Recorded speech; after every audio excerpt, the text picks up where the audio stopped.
A aula de hoje vai ser sobre sistema visual e primeira apresentação que tem, o primeiro slide que tem ali é uma representação artística de uma primeira, não um primeiro modelo, mas uma primeira forma de investigar a anatomia do olho e ver que ela está funcionando como um aparato aí que capta a luz e projeta no fundo. Então o que foi feito à época, não sei exatamente, né?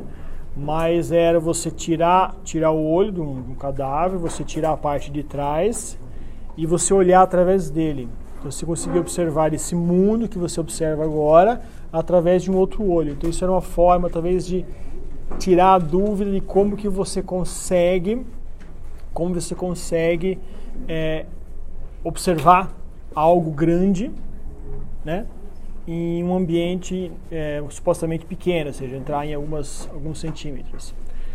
E isso era um desafio no começo, porque inicialmente se tinha outras teorias, ou seja, você pode voltar aí talvez a 300 anos antes de Cristo, com algumas teorias de Aristóteles, Demócritos, em que naquela época você tinha uma teoria atomicista, e aí você sabia que as coisas elas eram divisíveis até certo ponto, e essas coisas eram os átomos ali, né? E supostamente os objetos que você enxergava, eles emanavam esses átomos, e isso interagia supostamente com o seu olho, que não se sabia como, e você detectava aquele objeto, tá? Tem algumas teorias bem imaginativas, né? Mas não vale a pena entrar em detalhes. E depois disso, sabendo que era assim, mais ou menos que funcionava, a questão, como eu já falei, era como que você consegue provar, garantir que a informação de um objeto grande, mas grande mesmo, ou seja, você olha para a Lua, olha para a paisagem extensa, como tudo aquilo lá consegue ser captado por supostamente seu olho, né? O advento dessa conclusão dessa pesquisa foi quando você tem um acesso mais à geometria. E se você olhar para essa figura, o que ela está fazendo aqui é geometria, né? Você está provando que aqueles pontos extremos lá em cima da imagem, eles estão sendo, se aquelas retas forem raios, né? Elas estão conseguindo ser projetadas no fundo do olho. E se elas estão no fundo do olho, você consegue colocar um objeto grande, quilométrico, em poucos centímetros, que seria a imagem, tá? E aí você observa por trás aí. Só para relembrar como que é um olho, né? Córnea, como nós estamos no curso de física, nós vamos se ater mais às estruturas ópticas.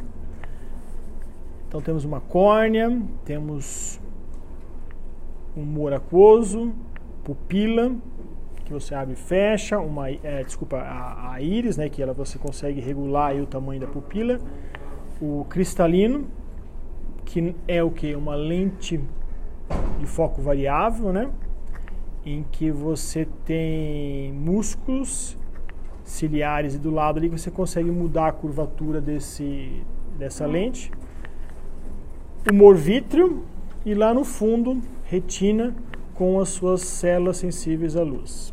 Tá? E essas células, uma vez que são sensíveis à luz, elas fazem coisas, né, absorvem, mandam o sinal para o cérebro e você fala, ops, eu vi alguma coisa, né? Ou acho que viu. De falar um pouco sobre o modelo do olho e uma forma que vocês têm, por exemplo, inclusive no laboratório de óptica, quando você faz algum experimento que você, olha só como estou observando, né? Esses tamanho do objeto, o tamanho da imagem, né, para aquele objeto, e aí outra pessoa vem, não, tá fora de foco, aí você vai lá e ajusta o foco. Aí vem uma terceira pessoa, ela fica um pouco mais afastada, tem medo de chegar perto do telescópio, e ela vê um outro tamanho. O que é isso? Que cada pessoa posiciona a cabeça de uma maneira, tem seus defeitos visuais, e aí não fica legal comparar. Então lá a gente inventou um modelo para o olho humano, ou seja, para você provar para o professor, para o seu colega que você está vendo alguma coisa, você não olha, mas você coloca um olho na frente, um modelo de um olho, e você vê a imagem projetada supostamente na retina aqui, do nosso modelo. E como é que seria esse modelo?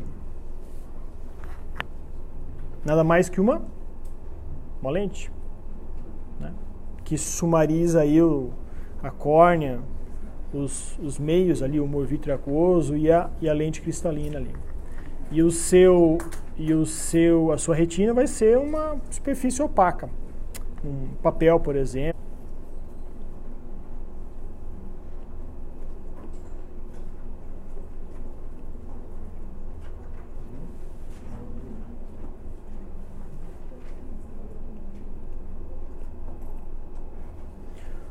Pode ser simplesmente que você tem um eixo óptico. Esse óptico vai ser importante, ele mede mais ou menos a simetria do seu olho. Você resume todos suas estruturas internas para uma lente.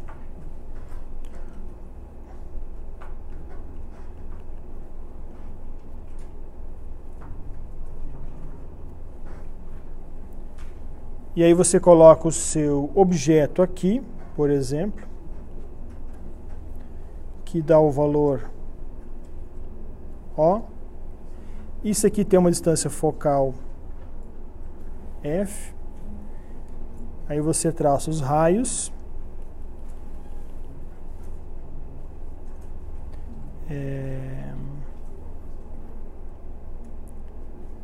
Vamos imaginar que o foco esteja aqui assim também, né?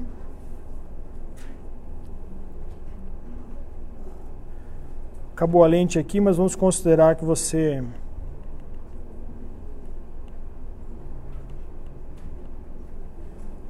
deslocar um pouquinho aqui. Aí você forma a imagem aqui. E para você enxergar essa imagem, você coloca um anteparo.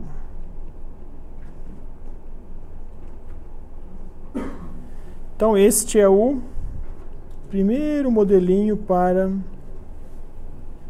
seu olho. E que você vai usar lá no laboratório de ótica para você provar para o professor que você está enxergando a coisa certa, né? Um segundo modelo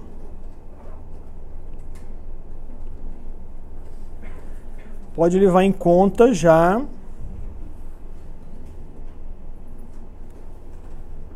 não vou desenhar todos os detalhes, mas para o mesmo objeto, e você gerar a imagem aqui no fundo,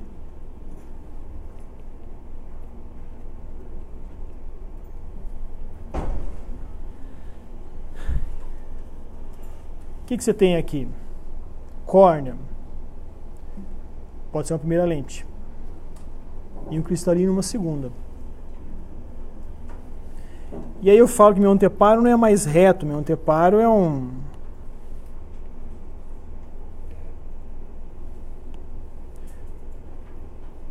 algo mais curvo.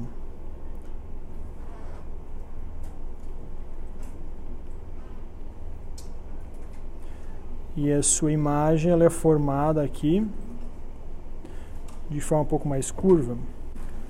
Aqui você tem uma lente que seria a córnea, e aqui dentro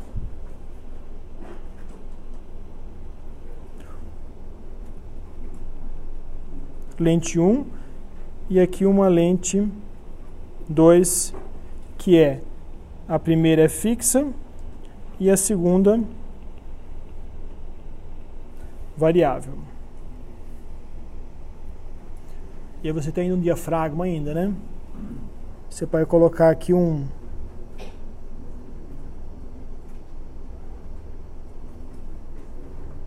algo que limite a entrada da luz. Então a luz que você tem aqui entrando, ela não entra mais em toda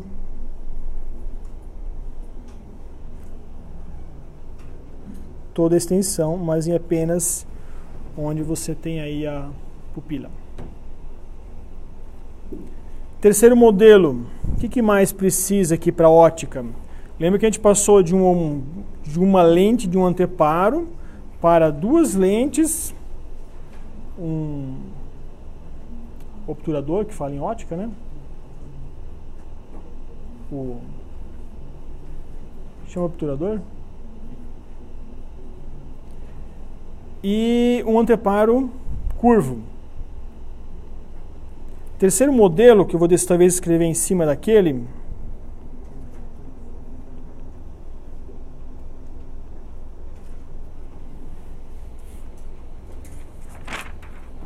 que os meus desenhos não são muito...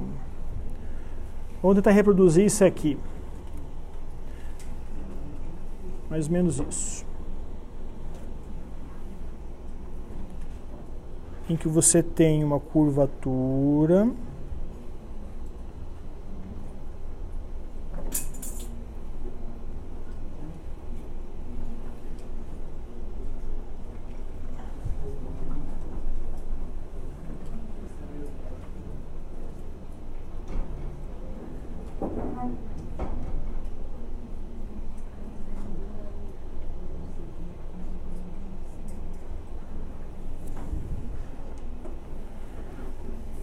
Eu vou colocar apenas agora um terceiro modelo para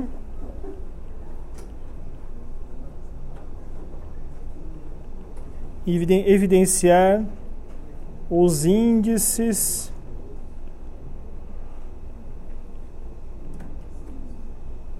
de refração envolvidos. É que vocês estão acostumados a ver lentes, né? Com índice de refração único, né? Índice de refração N, no ar. O que eu tenho aqui em cima? Nosso modelo. Laboratório, por exemplo, lá. Ar com N igual a 1,0. E uma lente com N que pode ser em torno de 1 ponto qualquer coisa. Por exemplo, 1,5. Que seria, se não me engano, acrílico.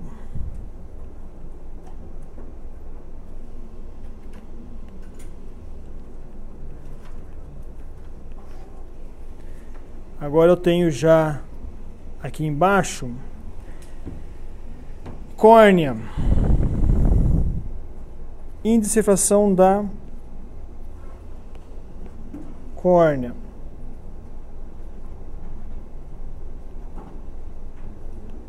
Quanto que vale? 1,34.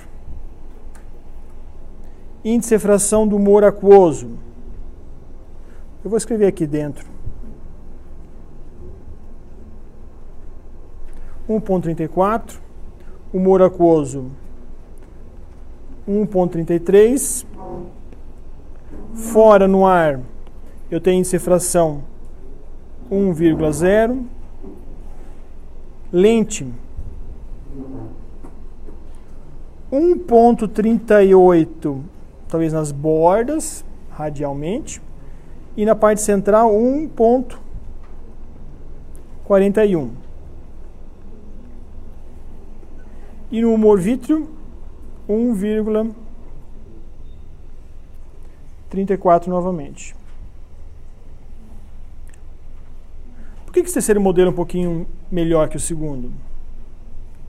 Eu perdi alguma coisa do segundo? Acho que não. Tendo um objeto aqui, a imagem ainda vai ser formada aqui na retina. Mas esse modelo leva em conta o que faz esse índice de refração aqui no olho. O que faz o raio entortar quando passa de um meio para outro? Só índice de refração. Mas assim, qual que é a variável física? Assim, a lente, né? A mudança de velocidade. Vamos devagar, né? A gente chega lá na frente na ótica, vocês vão ver lá a mudança de velocidade. Aqui você tem o índice de refração. É esse valor aqui. Então, onde você tem uma maior variação do índice de refração de um meio para outro, é lá onde você tem uma maior convergência, né? Ou não. Uma maior inclinação do raio, tá? Lembre que você sempre vai ter, em cada face que você passa, ou seja, do ar, qual que é a trajetória da luz?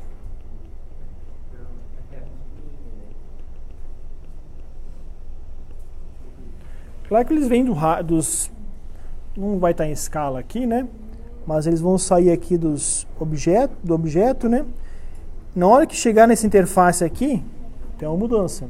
E o que acontece nessa mudança aqui? Como é que ela curva? De acordo com a lei de Snell.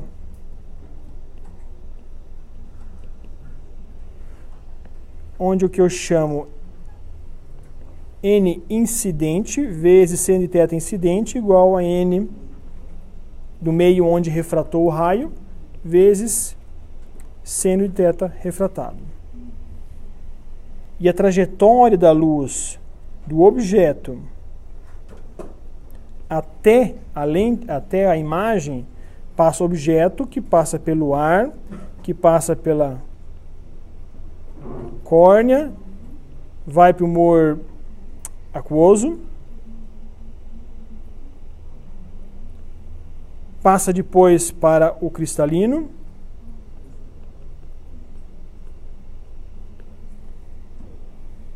chega depois no humor vítreo,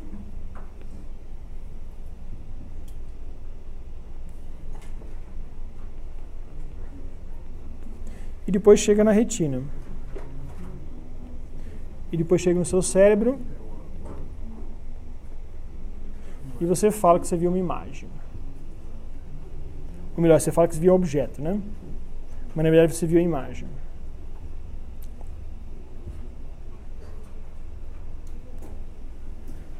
Você não precisa aplicar isso aqui agora, mas vocês conseguem visualizar aqui onde tem um raio paralelo do infinito.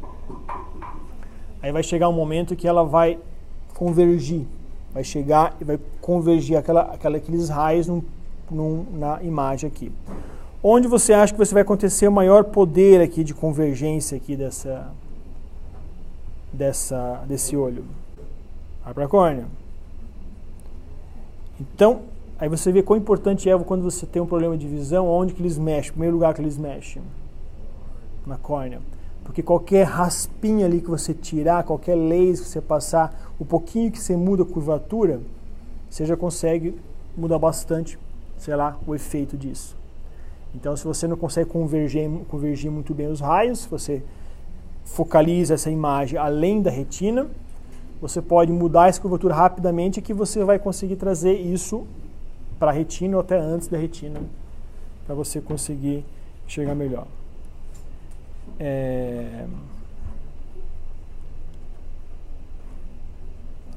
A outra vantagem para esse modelo aqui é que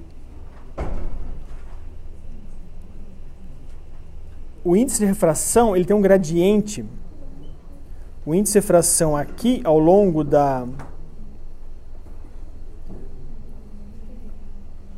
vamos imaginar que isso aqui seja em Y, né? Em metros. Esse eixo, e aqui seria 0. Esse valor de índice de refração aqui, N do cristalino, ele varia em função de um valor maior no centro até um valor menor na borda, radialmente. Tem um gradiente. 1,38. Uma referência para essas minhas informações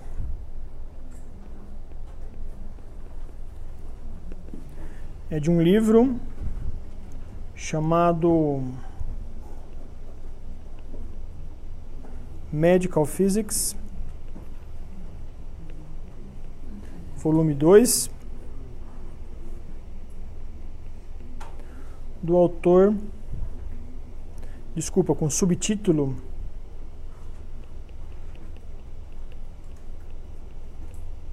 External Senses, com o autor A.C. Damaski.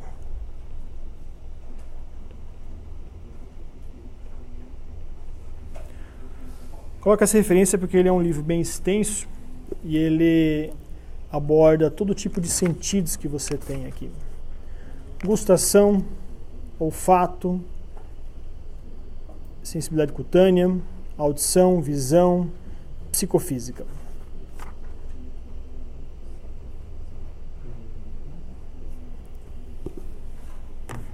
E foi daqui que eu tirei a maior parte dessa aula. Aí essa luz chega lá no fundo do olho. Nós estamos contentes com nossos modelos aqui de ótica geométrica, né? E aí lá no fundo do olho você tem uma camada de células sensíveis à luz. E essas células sensíveis à luz, elas são classificadas como cones e bastonetes. Isso aqui é uma ampliação da região do nervo óptico, tá?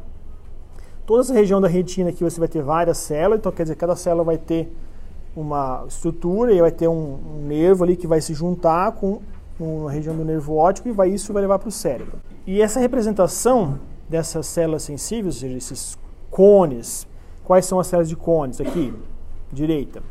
E bastonetes aqui. Isso aqui é um corte longitudinal aqui dessas células. Pensa que esses cones, esses bastonetes, eles são realmente os bastonetes, como um pedaço de uma caneta aqui, tá?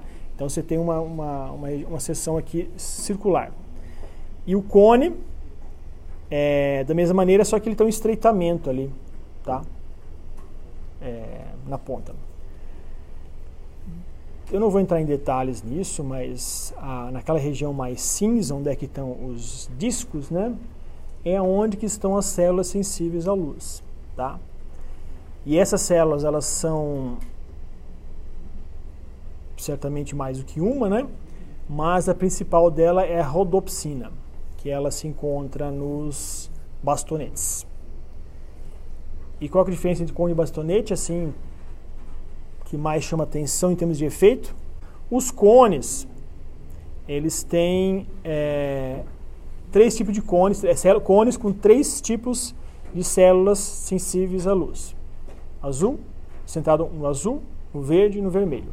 Então você vai ter cones sensíveis a diferentes cores. Tá?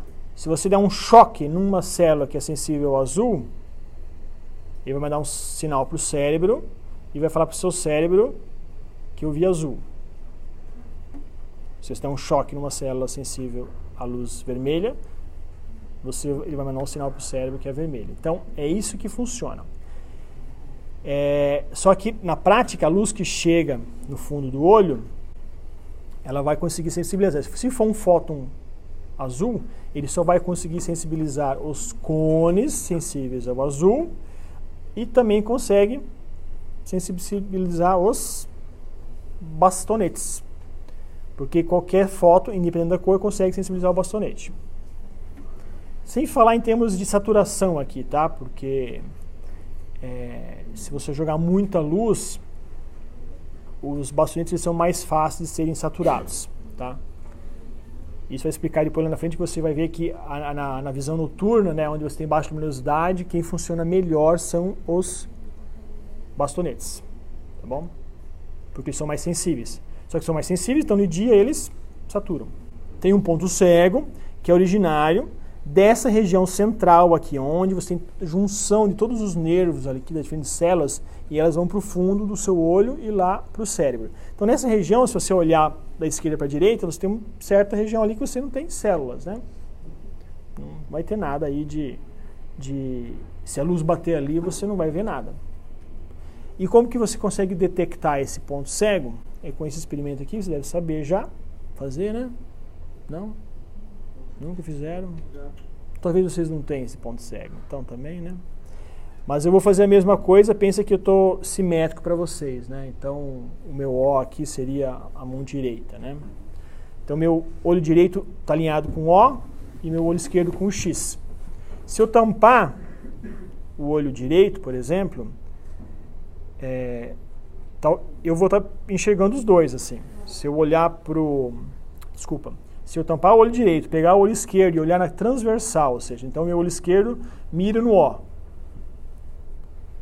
Se eu mirar no O sem olhar para o X, vocês conseguem enxergar o X.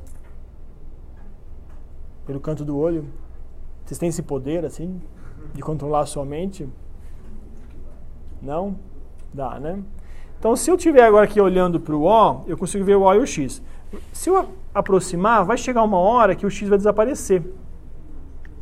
E se eu aproximar mais um pouco, o X volta a aparecer novamente. Quando eu estou fazendo isso, mirando para o O, eu estou afastando e me aproximando, eu estou deslocando um pouco ali a posição do X, e naquele momento em que ele desaparece, ele está caindo sobre o nervo óptico. E quando cai lá, você não enxerga. Isso sem olhar diretamente para ele, porque na hora que você olha para ele, você enxerga, obviamente, né? Por que eu estou olhando para o O? Nessa configuração aqui eu não estou enxergando o X. Eu olho para ele, por que eu enxergo o O?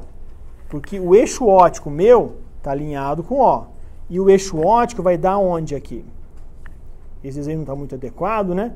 Mas ele vai dar aqui na fóvea, na região central. Tem um outro desenho que mostra melhor, mas tem um eixo de simetria ali, tá? Então eu olho aqui. Na hora que isso acontece, que meu O está no eixo óptico, alinhado com o eixo óptico do meu olho, o X cai no ponto cego.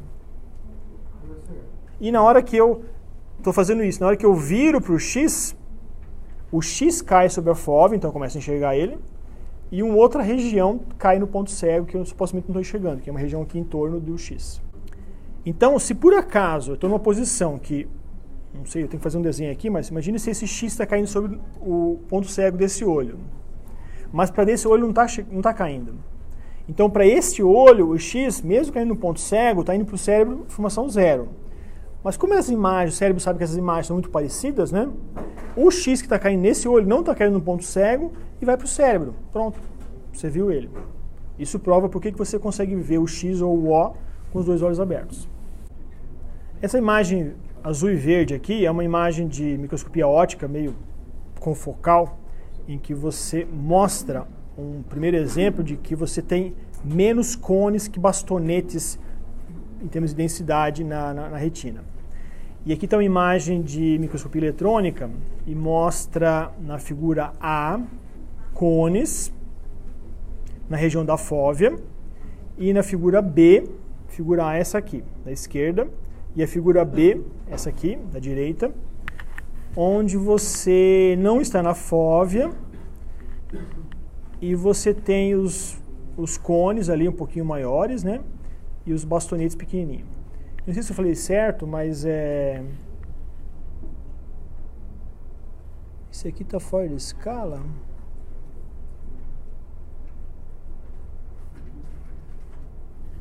A figura A é cone. Isso, aí na figura B, mais afastado, tem menos cones e mais bastonetes. Essa figura azul ali, ó, não está muito nítido, mas tem uma questão de ângulo aqui. E o eixo óptico, eu falei, essa linha tracejada aqui, ó. E ela vai bater no 0 aqui. Então, supostamente, você afasta 0, 20, 40 do eixo óptico, inclinação.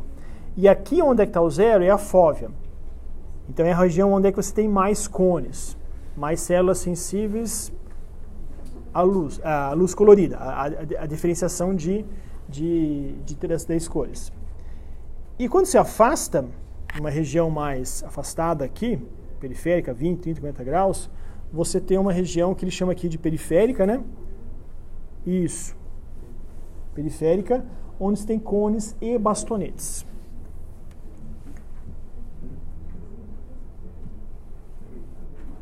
Esse gráfico C aqui é o número de cones por milímetro quadrado. É aquele número que está ali em cima, né? 300, 250, 200 vezes 1000. Então, são 300.000 na fóvea. O que isto resulta de efeito prático? Você tem uma maior sensibilidade a cores quando você pega aquele objeto e focaliza ele na região da fóvea. Então, se você tiver algum problema de identificar a cor, está muito escuro, se você é daltônico ou que a cor não é muito nítida, né? Tem uma pequena nuance, o que você faz? Você vem aqui e olha bem perto. Por que você olha bem perto? Cacuete? Não, porque você vai facilitar, você já sabe, inclusive, disso automaticamente, né? Instintivamente, que se você levar aquele objeto mais perto, você vai estar inundando melhor a fóvea com uma certa imagem, um pouquinho maior, né? E aí você consegue ter mais capacidade de diferenciar aquelas cores que eu mostrei antes. Ó. Agora, se você olhar aqui, você tem cones, a linha azul, tem um número muito baixo nessa região longe da fóvea, tem um ponto cego que não tem nada, e aí sobe um valor super alto, 150.000 Isso aqui já é outra referência, vocês viram que já mudou o valor aqui, né? Mas tudo bem. Mas é da ordem de 50 mil aqui na região central da FOV e depois zero novamente. E, como o espaço é finito, né, você não pode ter os dois em maior quantidade na região da FOV, você tem agora os bastonetes. Pouco, zero aqui, ó.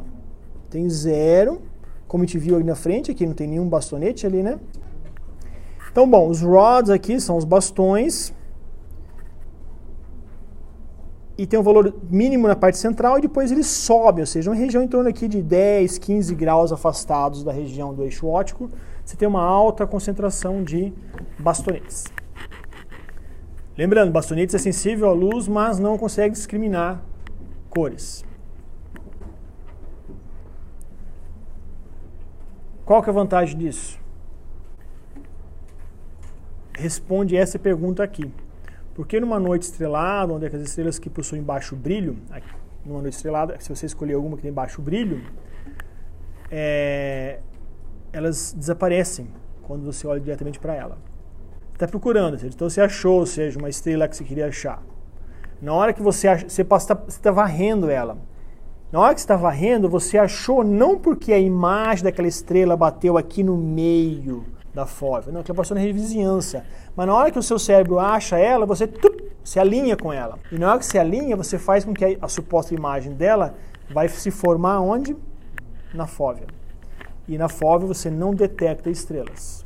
Você não detecta porque você tem baixa luminosidade. Tendo baixa luminosidade, você precisa fazer com que aquela imagem caia um pouquinho para o lado da fóvea. E como é que você faz isso? Você sabe mais ou menos onde é que ela está, né? Deveria estar, né? Só que ela desapareceu. E você olha um pouquinho para o lado e ela volta a aparecer. É ou não é?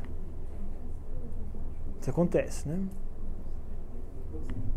Isso acontece também quando você vai dormir, quando você apaga as luzes e você começa a ver lentamente, né? Uma acomodação ali, seus olhos, suas células sensíveis à luz começam a funcionar, ou seja, a luz ambiente, seus cones estavam saturados, então tinha muita luz. Quando você apaga, eles não têm, a bioquímica ali não está funcionando direito, então você precisa baixar, esperar um tempo para eles começarem a funcionar. Então eles começam a detectar agora nuances de claro e escuro no seu ambiente, no seu quarto, por exemplo.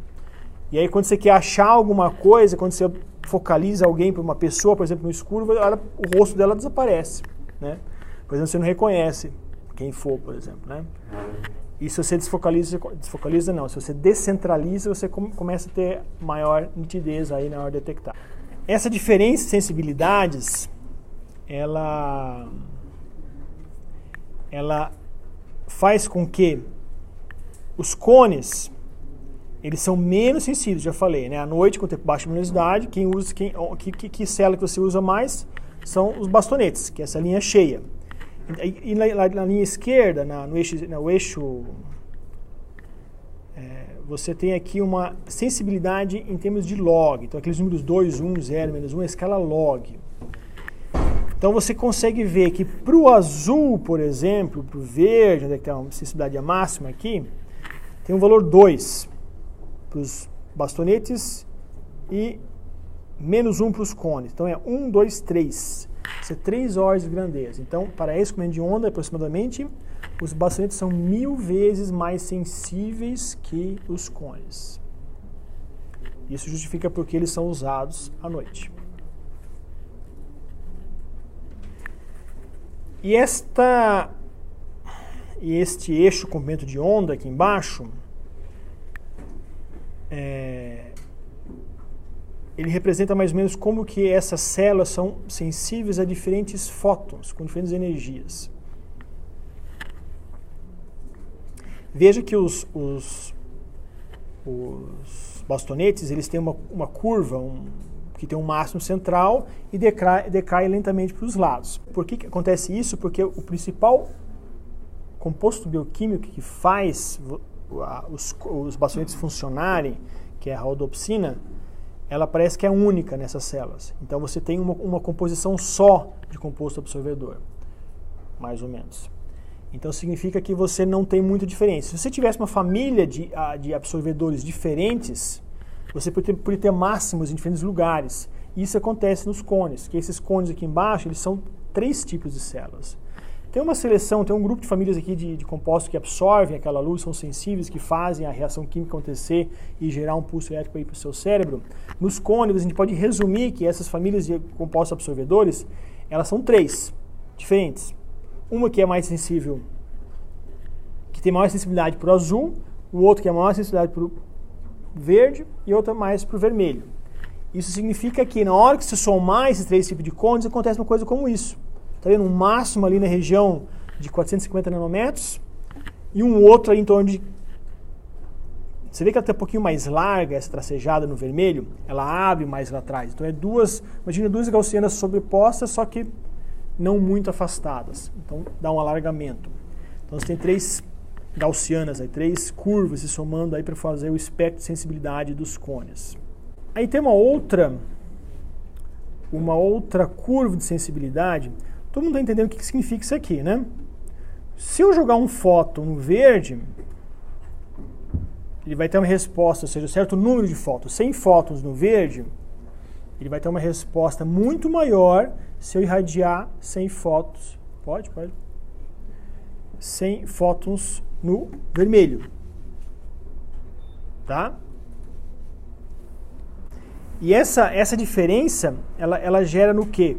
Quando você tem unidades, a gente pode fazer depois lá na frente, a gente tem unidades aqui que mede, ou seja, quantos fótons por segundo estão chegando no seu olho, quantos joules por segundo está chegando no seu olho, qual que é a potência, quantos joules por segundo por metro quadrado estão chegando no seu olho. Você mede isso. Quantos joules por segundo por metro quadrado e por nanômetro estão chegando no seu olho. Isso é uma medida que a gente chama de radiométrica, tá? Basta você contar os fótons, ver a energia dos fótons, ver quantos fótons tem por metro quadrado e quantos fótons por segundo estão chegando no seu olho. Acabou. Tá? Só que essa informação, ela é, vamos falar assim, física. É do meu olho, da minha retina, para fora. Tá? Se eu começar agora a levar em conta como que o meu corpo responde a isso, eu levo em conta aquelas outras unidades fotométricas. Lumens, candela, lux, que todos aqueles parâmetros fotométricas, elas são ponderadas pela sensibilidade do seu olho. Aí, essa sensibilidade, você concorda que você tem aqui tem 2 curvas de sensibilidades aqui, né? Tem 4 tipos de células e 2 curvas principais. Uma para os cones e uma para os bastonetes. À noite funciona mais a curva dos bastonetes e de dia funciona mais a curva dos cones. Por que de dia não funciona o bastonete? Porque se é uma coisa muito sensível, bom, ela funciona à noite. Mas essa coisa muito sensível, por que ela não funciona de dia? Mas é para fortalecer esse conceito, é para estar saturado. Então eles não funcionam. Eu não vou explicar o processo agora, como que é esse processo de saturação, mas eles não funcionam, tá? Não é que eu estou vendo aqui várias cores, RGB, aqui, green, blue, red, e um cinza de fundo. Quer dizer, aquele cinza ali é porque eu estou vendo... Eu estou fazendo os meus bastonetes funcionarem? Não. Provavelmente não. Eu não sei muito bem qual que é a função dos bastonetes, se tem alguma função de dia. Não, o que eu queria falar é o seguinte, então você não funciona, saturou. Então de dia você tem esse perfil de cone ali. Você vê que o pico do cone é mais para o vermelho e amarelo ali, né? E do bastonete é mais para o azul. Aqui não está muito claro assim, porque está em escala log. Mas se eu passar para uma escala mais didática, eu vou ter esse tipo de comportamento aqui. Por que esse aqui fica melhor? Porque as bordas que estão zerando, vê que está zerando ali as bordas facilmente? Aqui também estão zerando mesmo, tá vendo? Que na escala log você parece que não está zerando, mas já zerou a tempo, né? É que são escalas, são 1000 vezes menor. E aqui, se você olhar aqui em 400, quantas vezes é menor que o pico aqui? Ó, tá vendo? Aqui é 1600, aqui embaixo é 1.6. Tipo 1000 vezes, né? Então, essa figura aqui, ela é um pouquinho mais didática para você ver onde que os picos estão centrados, tá bom? E a curva da vermelha, que chama de fotópica. Curva sensibilidade fotótica, é aquela sensibilidade do seu olho à luz diurna, que você usa cones. E a escotópica que acho que se escreve com E em português, é a curva em azul, que ela usa mais a visão noturna e ela usa mais o quê? Cones. Desculpa, bastonetes. Bastões, aqui, sim. Posso colocar um modelo aqui bonitinho para não confundir, mas eu troco sempre. Eu preciso lembrar o que a estrutura dela. Uma coisa que eu sempre comparo é, lembra que aquela forma do cone, apesar de ser cônica, ela é menor em termos de tamanho em relação ao bastão ali, né? E justamente o bastonete é mais sensível. Então ele tem uma área maior, né, que tem os compostos, a rodopsina, as membranas e tudo mais, os núcleos ali que você faz aquela reação química, tá?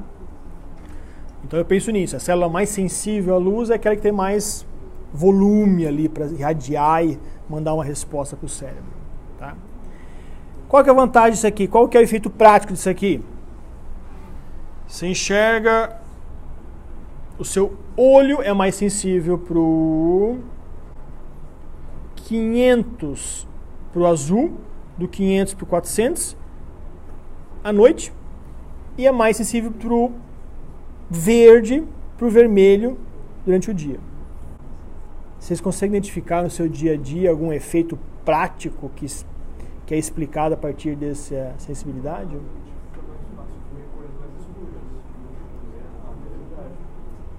Mas o que é cor escura? Tipo uma cor vinha, assim, imagina um vermelho vinha, assim, bem... É a camisa dele, tá vendo? Vai ser mais fácil ver à noite? Não. Frias, aquele conceito de cor fria e quente, sem olhar muito para energia, muito para... Pode ser, porque tá aí, né? A resposta. Não, mas uma pegadinha prática aí. Que vocês... Ou vocês não vê, assim, nuances, detalhes, assim, sei lá... Mas por que acontece isso e não acontece assado? Por que a estrela some quando olha para ela? Ninguém se vê um poema lá, grande estrela que foge dos meus olhares. Né? Ninguém se... Achou normal isso? Todo mundo acha normal? Então desconfiem de tudo, pessoal. De tudo. Até de quando vocês acertam na prova. Você fala, professor, eu acertei a prova, mas eu tenho uma dúvida aqui. Acho que está errado isso aqui. Porque eu estou fazendo um voto de confiança para vocês, eu dou certo, eu vou esperar o cara vir aqui e falar que está errada a questão. Aí não vem, aí eu coloco ele na lista negra, lá embaixo. Eu falei, esse cara não confio nele mais. Brincadeira. Não cheguei a esse ponto ainda. Quem tem iluminação LED em casa já? Tem, né? Isso é a LED. Tudo é LED que agora aparece. Vocês não percebem que o azul fica mais azul? Acontece isso. E por quê? Qual que é o espectro de um LED branco?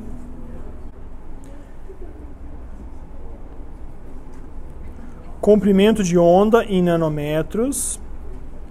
E aqui eu vou colocar I, com a unidade de watts por metro quadrado por nanômetro. Comendo de onda é difícil para vocês entenderem o que é comendo de onda? Não, vocês têm isso já, né? Desde que chegar aqui na Terra, comendo de onda. Então, tudo tranquilo, não tem nenhuma dúvida, assim, né? Nada novo, né? Não? O que é um comprimento de onda? Cada fóton tem uma energia. E essa energia é igual a uma constante, para você saber dela, né? Vezes a frequência de oscilação do campo eletromagnético associada àquela onda. Blá, blá, blá, blá, blá. Tá? Isso pode ser, se frequência for velocidade da luz sobre lambda, comendo o ciclo ali, né? Que se propaga no espaço, ou seja, eu coloco que vai do valor máximo, volto, valor zero, mínimo e máximo novamente. Então, esse comprimento de onda, ele nada mais é um número que te arremete a frequência, e a frequência vai te falar qual que é a energia daquele fóton. Então, aqui embaixo, em vez de falar comprimento de onda, quero falar energia. Os fótons que têm maior energia estão aonde? estão lá onde o comprimento de onda é menor, 400 nanômetros. E os fótons que têm menor energia estão aqui, nos 600 nanômetros. Para lá dos 600, que é para cá dos 600, está o infravermelho. E para lá do violeta está o... Isso parece cursinho, não parece? E o espectro de... Ah, pronto, então tá claro agora já o que é comprimento de onda, né? E o que é I?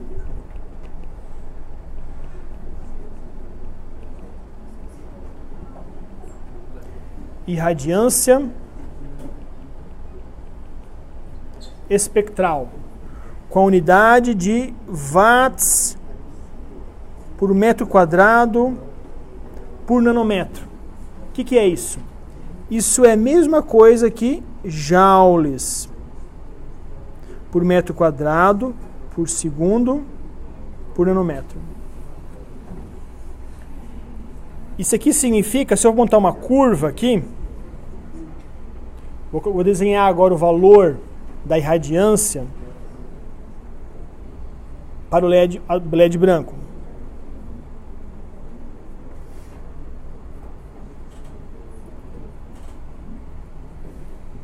Uma coisa assim. Pode ser assim também.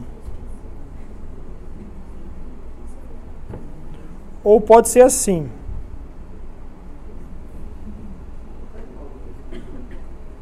O que muda? Também, vai. Mas de diferença, assim, sabe? Visível. Que você enxerga lá na Leroy. Vai na Leroy comprar um LED. Aí o cara te pergunta qual que é a temperatura, qual que é o que mais eles falam lá? Cor.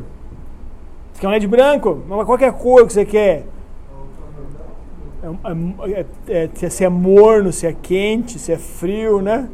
O que mais tem de classificação aí rasteira? Eu não vou saber esses nomes todos aí. Mas você muda a temperatura, você consegue deixar ele mais branco, menos branco, mais amarelado, depende de como é que você joga esses picos aqui.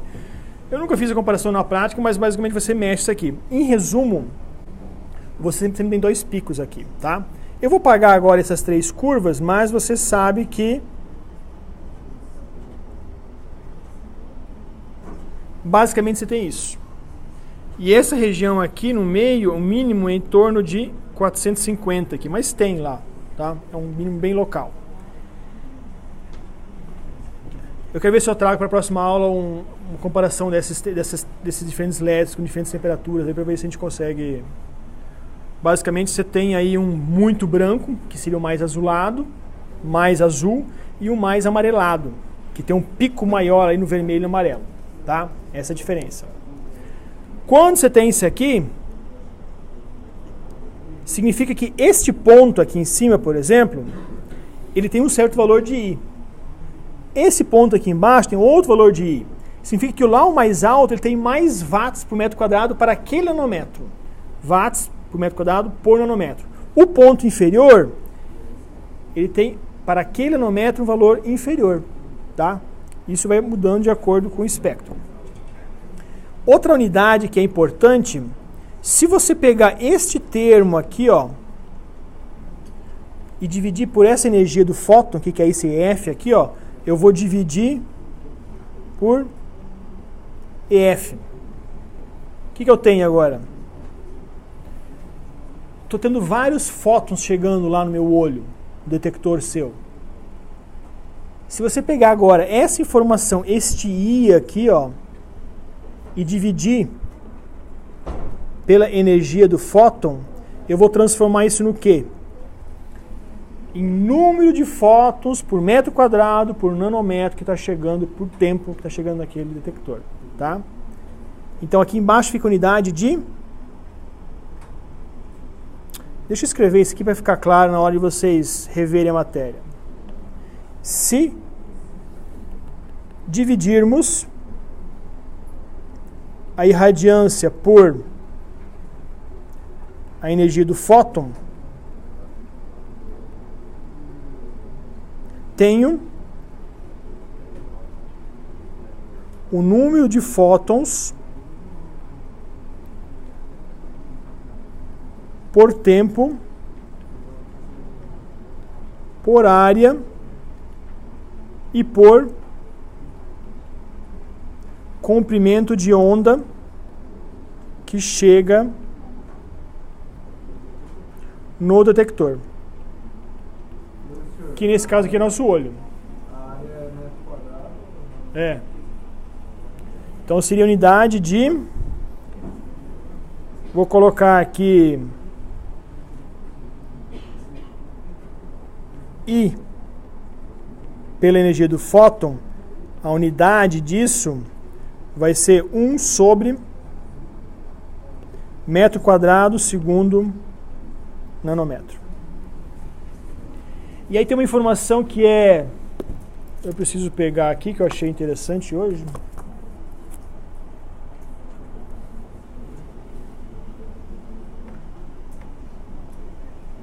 Uma lâmpada de 100 watts tem aproximadamente 10 elevado a 15 fótons por segundo para o verde. Significa que se você colocar uma lampadinha aqui, lâmpada incandescente, sabe qual que é, né? Aquele filamento lá, mini filamento. Aqui ela emite 100 watts, todas as direções, em 4π. Somente para o verde ela está emitindo, então quer dizer, não conta mais por área, né? Joga fora a área, por um ângulo total ali, né? Um ângulo sólido total, máximo. Você tem aqui 10 elevado a 15 fótons saindo, para um comprimento de onda.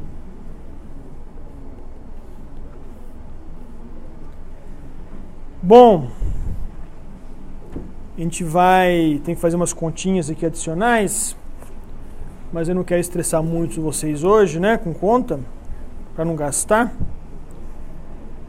Mas o que eu quero apenas mostrar para vocês fechar esse assunto é, pense que agora seu olho ele é sensível como a curva azul, ou seja, lá atrás no fundo do olho tem a sensibilidade da curva azul à noite, e de dia é aquela curva vermelha. Eu vou transcrever agora para aquele gráfico. Então a curva azul, que chama de escotópica, a curva de sensibilidade é essa aqui, ó.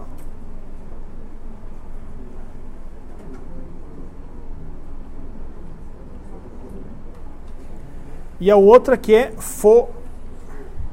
o quê? Que cor que era? Era amarelo, né?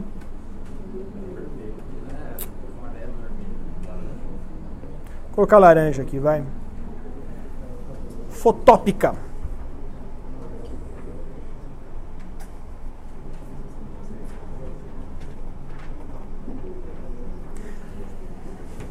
Vira a diferença, né? O que deixa azul o LED branco?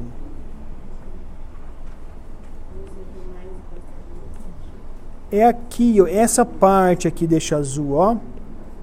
Esse pico sem vergonha aqui, apesar de ser fraco, apesar de ser estreito, quando é noturno, ele está numa região onde o seu olho é bem sensível, tá? E quando está de dia, que é a curva fotópica, quem está mais sensível? Que parte do espectro é mais sensível? Mais tá o vermelho. Então a região que você mais fácil enxerga de dia é essa região aqui. E essa região é onde é que está o vermelho, amarelo, laranja. E a outra região qual que é? É o azul, violeta, ciano. Então são cores que você enxerga, parece que está mais intenso aquela cor à noite. Não é à noite, é iluminado com... Desculpa, não é à noite e iluminado com o LED branco. Se você fizer com incandescente, esse efeito não fica muito drástico.